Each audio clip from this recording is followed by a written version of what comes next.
करना मेरी रग रग में है। इसलिए मैंने इंदिरा के हुक्म से इनकार करने वाले सेना प्रमुख सैम मानेकशॉ, जिसने पाकिस्तान पर जीत दिलवाई, उसका वेतन 32 साल तक नहीं दिया। मैं वही हूँ जिसने मुस्लिम पर्सनल लॉ बोर्ड बनाया, क्योंकि संविधान से चलना सिर्फ बाकियों पे लागू होता है, वोट बैंक पर नहीं। मैंने ही देश में आपातकाल लगाकर लोकतंत्र का गला घोटने की कोशिश की। वो मैं ही थी जिसने संविधान में धर्मनिरपेक्ष शब्द को डाला, लेकिन फिर भी हज सब्सिडी देने में कतराई नहीं, और आज भी उसका दुरुपयोग करने में मुझे कोई शर्म नहीं है। वो मैं ही थी जिसने 30,000 से भी ज्यादा सिखों को बेरहमी से कत्लेआम करवाया और उनके गुनहगारों को बचाए रखा। गरीबी हटाओ का नारा देकर देश को गरीब बना दिया और देश का सोना गिरवी रखवा दिया। मैंने ही वक्फ एक्ट में संशोधन कर इसे इतना शक्तिशाली बना दिया कि आज आपकी जमीन कभी भी आपके ही हाथों से जा सकती है और आप कुछ कर भी नहीं पाओगे। मैंने परमाणु का विरोध किया, सेना को कमजोर रखने की मेरी मेहनत पर पानी जो फिर जाता।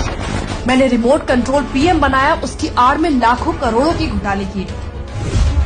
देश में पाकिस्तानी आतंकियों ने 3 दिन तक कहर मचाया, लेकिन इल्जाम लगने से बचने के लिए मैंने आरएसएस को अपना टारगेट बनाया और हिंदू आतंक को जन्म दिया। वो मैं ही थी जिसने देश से छिपकर चीन के साथ MOU साइन कर अपने ही देश की कमर में छुरा घोंपा था। मैंने ही कोर्ट में हलफनामा देकर कहा कि श्री राम काल्पनिक है और राम सेतु को तोड़ने की कोशिश की। मैंने वोट बैंक के लालच में हज पर 50% की सब्सिडी दी, पर अमरनाथ यात्रा पर 25,000 का टैक्स लगाकर सारा पैसा वसूल लिया। देश में महंगाई को 2 डिजिट में रखना ही मेरी खासियत थी। मैंने CAA पर लोगों को गुमराह कर उसका विरोध किया, जिससे देश की करोड़ों की सरकारी प्रॉपर्टी को नुकसान पहुंचा। मैंने सेना को राफेल ना मिले इसके लिए अंबानी को बदनाम किया। मुझे अपने अस्तित्व को बचाने के लिए चुनाव का ढोंग करना पड़ रहा है, क्योंकि कुछ लोगों को परिवारवाद पसंद नहीं।